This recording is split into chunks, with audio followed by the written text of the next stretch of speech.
Hello, friend and colleague. Welcome to the Textual Awakening podcast.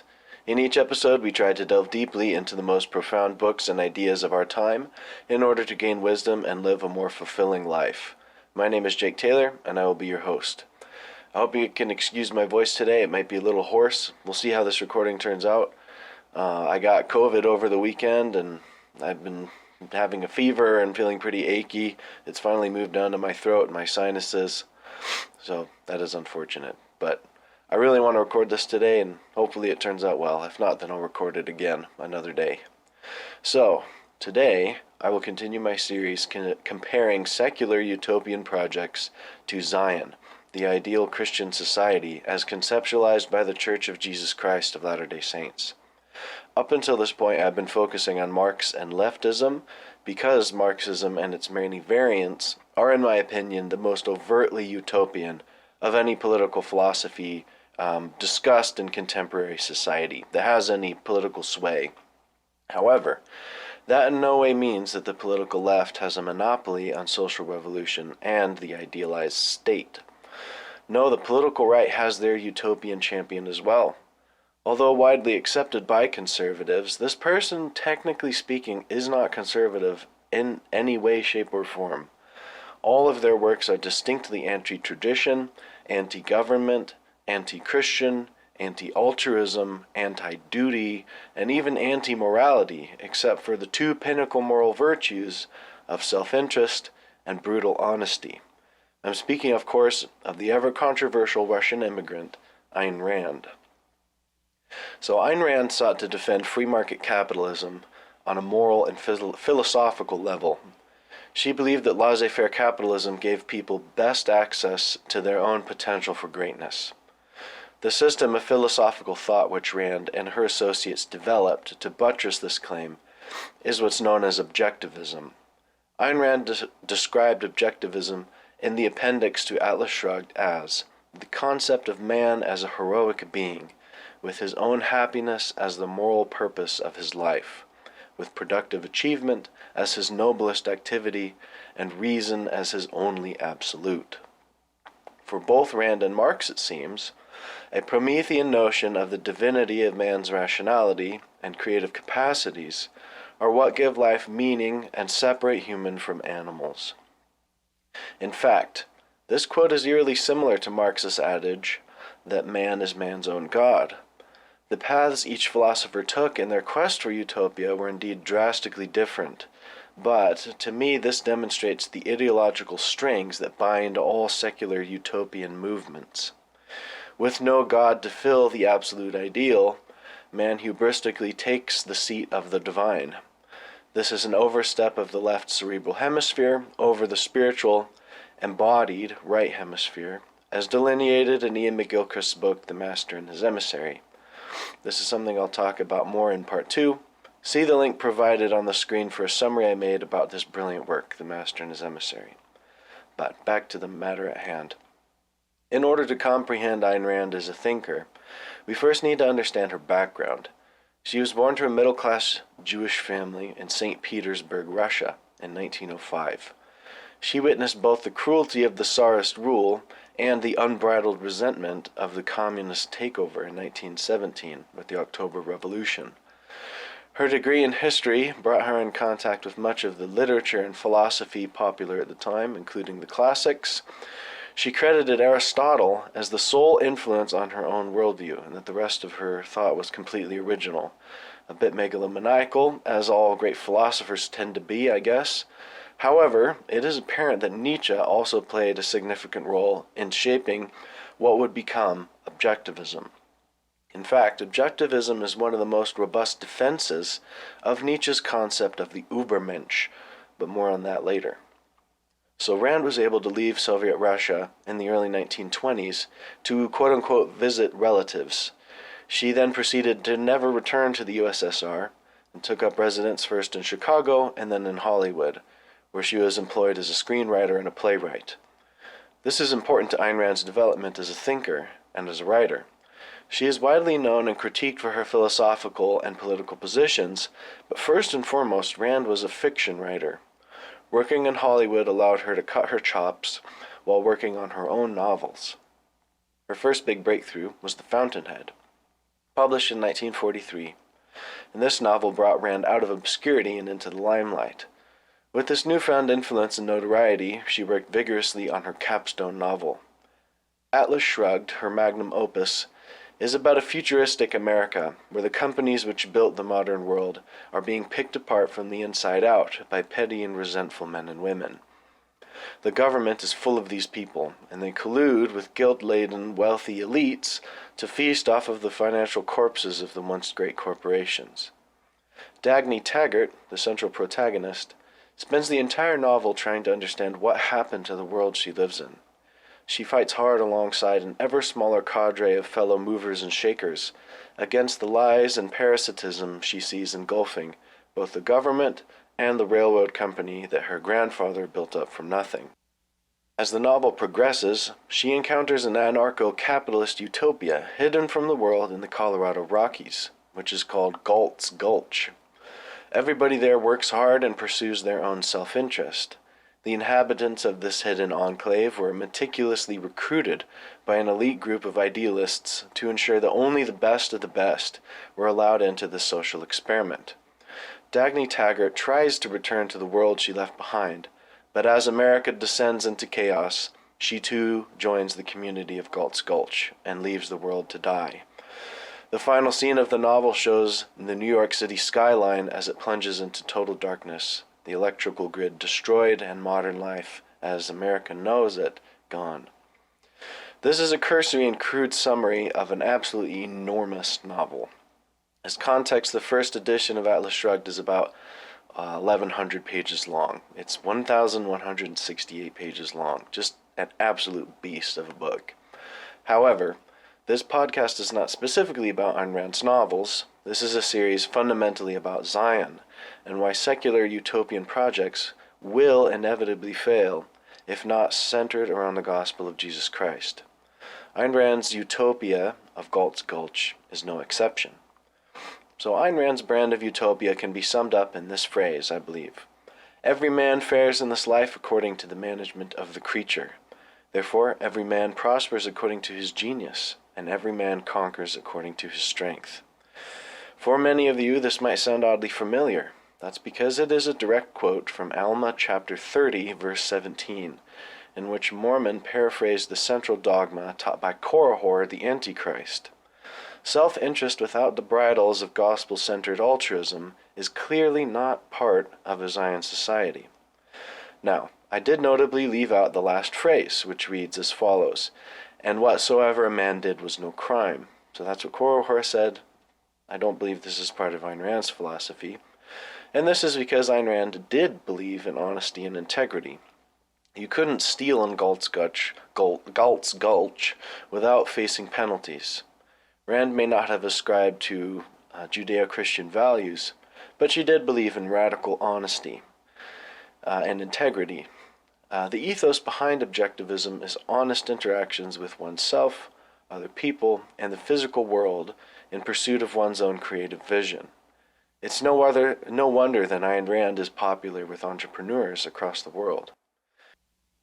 That being said, Ayn Rand's deification of rational self-interest betrays a lack of understanding of how normal people behave.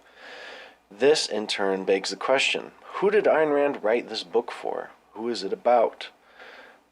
This is where we need to dip our toes into the mind of Friedrich Nietzsche, someone who most certainly had a deep influence on Ayn Rand's worldview. I believe that Ayn Rand developed objectivism to defend and sustain the Übermensch, Nietzsche's ideal godless man. When Nietzsche declared the death of God, he also warned that nihilism beckoned as a means of coping with the loss of universal values. To combat this, he proposed the alternative way of life of the Übermensch, or Superman, who makes his own values. The Übermensch lives wholeheartedly in the material world and delights in the products of his own creation. He is a lone wolf wandering among sheep, a philosopher king with only one subject, that being himself. To answer the question posed in Atlas Shrugged, the Übermensch is John Galt. And in my opinion, it would take a society full of Übermensch to create and sustain Galt's Gulch. These are highly driven, blunt, intelligent, competitive people. Not all of them are forthrightly creative, but all of them respect creativity and the value that it brings to human life. A society of Übermensch would not be swayed so easily by the opinions of others, particularly not by the opinion of the mob and its caprice. Everybody involved pursues their own self-interested vision with zeal and integrity. This isn't a bad description of how highly motivated entrepreneurs and capitalists already act. Ayn Rand herself said that capitalists were the unsung heroes of the modern age. Still, the question needs to be asked, what does a society like this do with the disabled, for example? What happens to the people born with low IQs? Most of all, how does the society detect and deal with sociopaths and psychopaths, especially ones who add value to the society and thus quote-unquote earn their keep, while introducing deception into the honest utopia?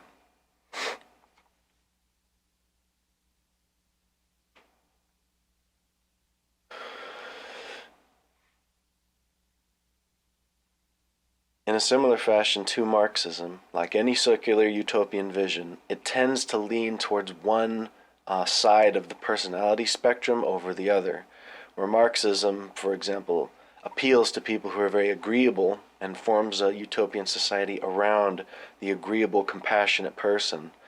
Ayn Rand's utopia forms a utopia around competitive, disagreeable, highly extroverted people. These are people who cooperate when they have to, but are fundamentally competitive. And that's not everybody. The true utopia has to include everybody, everybody's personality and proclivities, while governing everything under a universal ethic towards the greater good. So, coming back around as an aside, I suppose in a sense we as Latter-day Saints believe in a variant of the Übermensch when we talk about imitating the character of Christ. Christ was brutally honest, with both friend and foe alike. He did not care for the opinions of others, particularly those in established positions of power and authority who had perverted the ways of God. He knew his mission on this earth and sought it unceasingly.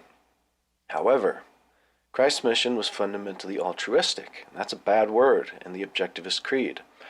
His entire life was dedicated to service, culminating in his atonement and crucifixion. Ayn Rand decried altruism as immoral and dogmatic. Where does this disconnect arise from? For Rand, appeals to selflessness are nothing more than a wedge to separate the producing class of society from their hard-won wealth. The question is, what is the value of an idea? Ayn Rand separated value from labor, as in physical effort, and put it into the value added to society, as capitalism does. So what is the value of an idea? And that is hard to gauge. Ayn Rand proposed that selflessness and altruism were used to denigrate the worth of the idea and augment the worth of repetitive action, I guess you could say. But basically to denigrate the movers and shakers of society for the benefit of those who were jealous. That's what she would say. So, and she witnessed this firsthand play out when the Bolsheviks attacked and stripped the land from the landowning class in Russia in the name of altruism. The communist adage, from each according to his ability, to each according to his need, quickly mutated in Soviet Russia into socioeconomic vendettas, a phenomenon best demonstrated by dekulakization. This refers to the process of forced redistribution of farmland from the middle-class farmers to the workers' class collectives.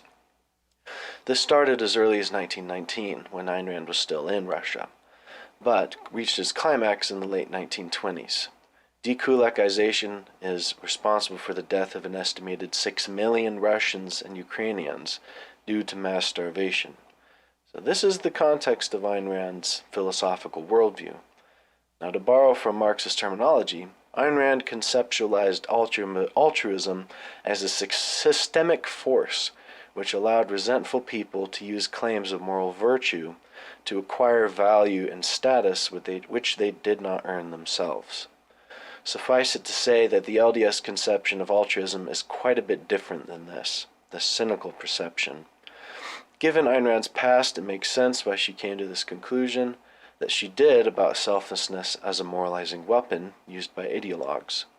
However, that does not mean that hers is the only acceptable definition of altruism, or that it is correct at all. Returning to the topic of the Übermensch, both Nietzsche and Rand talked about the need of mankind to have a grounded physical existence.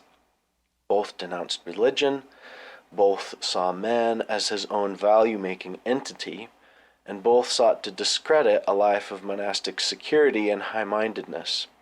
They both hated the priestly class, a hatred which for Rand extended to ideologues and intellectuals who had created and supported the Soviet hellscape of her homeland. Instead of otherworldly aspirations, the Übermensch focuses on this worldly pursuits. This is not necessarily an endorsement of hedonism. Acquiring a heroin addiction is hardly in one's own self-interest. Objectivism is obviously more robust than just hedonism. That being said, it is the claim that man can either live with his eyes fixed towards the illusion of heaven or have his feet planted firmly on the ground, not both. So this is part of the reason why I love the Church of Jesus Christ of Latter-day Saints. We can have both the world and heaven. In fact, Zion is built from the integration of heaven and earth. Zion is not just a state of mind, though it arises from a state of mind. Zion is a physical place with physical beings that live within it. In similar fashion, we believe that Christ and Heavenly Father are physical beings, which is different from most of Christianity, with bodies.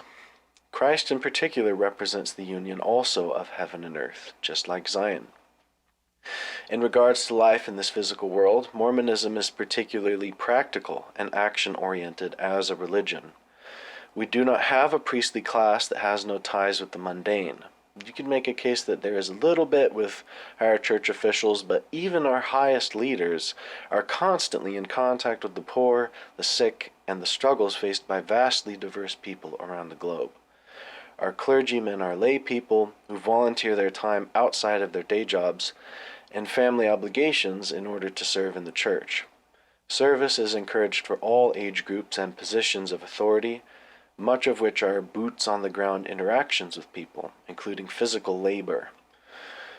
So in my opinion, because of the up-close and personal nature of the service performed by the apostles, the Quorum of the 70, and most members of the church who are active and engaged in service, I propose that we as a church don't have the same problems of solipsistic priestly classes that Ayn Rand and Nietzsche detested so much. The closest approximation to an ivory tower class that we have as a church are probably BYU faculty, which even then, they're much less so than most university professors because of the university's mandate to teach and engage with undergraduates directly. So ultimately, it is possible to fully enjoy the world and its possibilities while having a gaze directed upward towards heaven and the promise of life after death. Now, after all this, I would like to offer an olive branch to the Ayn Rand fans out there and make a confession. I thoroughly enjoy Ayn Rand's books. I have read The Fountainhead, Atlas Shrugged, and her collection of essays titled Capitalism.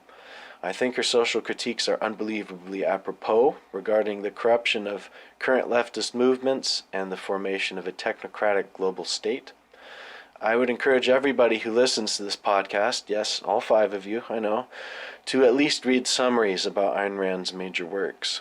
Atlas Shrugged is a gargantuan book, but it is worth the time, and it's a smooth read. It's not boring by any sense. It's a good book. It's gripping. So, nonetheless, Galt's Gulch is not Zion, nor could it ever be. It is incumbent upon us as pursuers of truth to recognize both the value and the flaws in every ideology.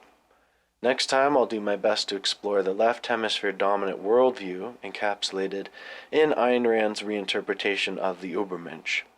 Then, I hope to tie it back around to Marx and show how the extremes of both ends of the political spectrum wind up wrapping back around to each other in their rejection of context in pursuit of a predetermined utopian vision. So, I hope you've enjoyed today's episode. Consider liking and subscribing, and if you have a moment, leave a comment with your thoughts. I'll put my email address below if you have any topics that you'd like me to cover or articles that you think I would like. And until next time, this has been The Textual Awakening. My name is Jake Taylor, and I hope you enjoyed yourself. I'll see you next time.